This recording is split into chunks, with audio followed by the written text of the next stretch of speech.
Living Indus है क्या? एक तरह से तो आप समझ सकते हैं कि लिविंग इंडस जो है वो बहुत सारे प्रोजेक्ट्स हैं।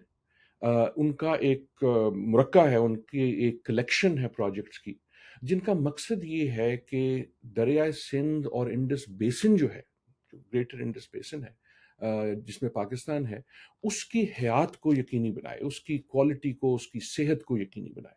लेकिन मेरे ख्याल में इन लिविंग इंडस को एक प्रोजेक्ट की तरह सिर्फ देखना जो है वो काफ़ी नहीं है। ये एक अप्रोच है, ये एक तरीका है सोचने का, पॉलिसी के बारे में, अमल के बारे में, एक्शन के बारे में कि हमने करना क्या है।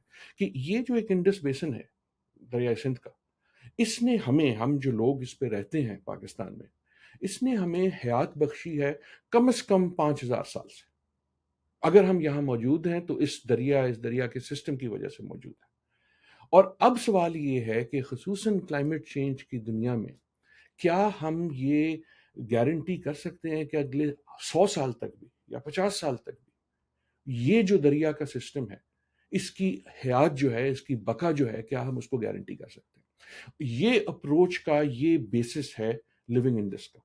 और पहले अगर आप सोचें कि लिविंग इंडस जो है वो है, इंडस की हम बात क्या कर रहे हैं? हम बात कर रहे हैं कि पहाड़ से लेके समंदर तक, ऊंची चोटियों से लेके समंदर तक एक सिस्टम है, एक इंडस बेसिन है, जिसने, जैसे मैंने कहा कि हयात बख्शी है। हयात बख्शने का क्या मतलब है? अगर आप सोचिए कि हमारी तारीख, हमारे नाम, हमारे गीत, हमारी हमारी लव स्टोरीज, इन सब का ताल्लुक किसी ना किसी तरह इस रिवर सिस्टम से। अगर हम एक एक एक सरसब्ज जमीन है, तो वो सरसब्ज जमीन इस पानी की वजह से।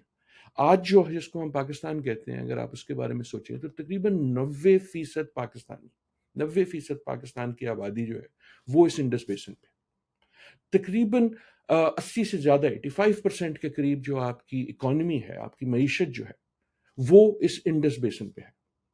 आपके जो बड़े शहर हैं उसमें से 9 बड़े तरीन, सबसे बड़े शहर हैं, वो 9 के 9 दरियाए सिंध के 50 किलोमीटर या उससे कम पे मौजूद है। और तमाम आपकी जो गुफ्तगू, आपकी ज़बान, आपकी सकाफ़त, आपकी हिस्ट्री, आपकी तारीख़, आपका समाज, उसका जो ताल्लुक है, उसकी जो नशो-नुमा की है, वो इस इंडस सिस्टम ने की है।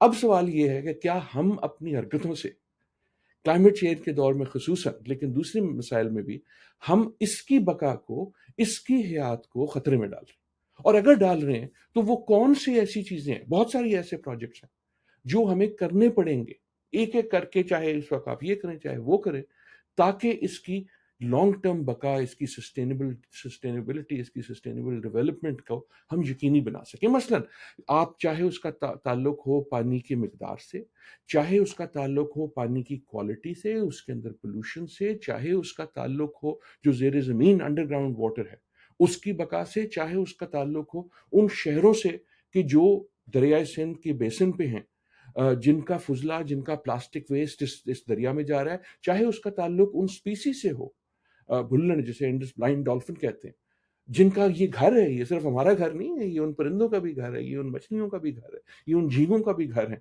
जो इस सिस्टम पे रहते हैं, चाहे इसका ताल्लुक हेरिटेज से हो, चाहे इसका ताल्लुक दरख्तों से हो। सो ये तमाम ऐसी चीजें जो हैं, उनका जो आप समझ लें, उनका जो मजमुआ है, उसको हम लिविंग इंडस कहते हैं।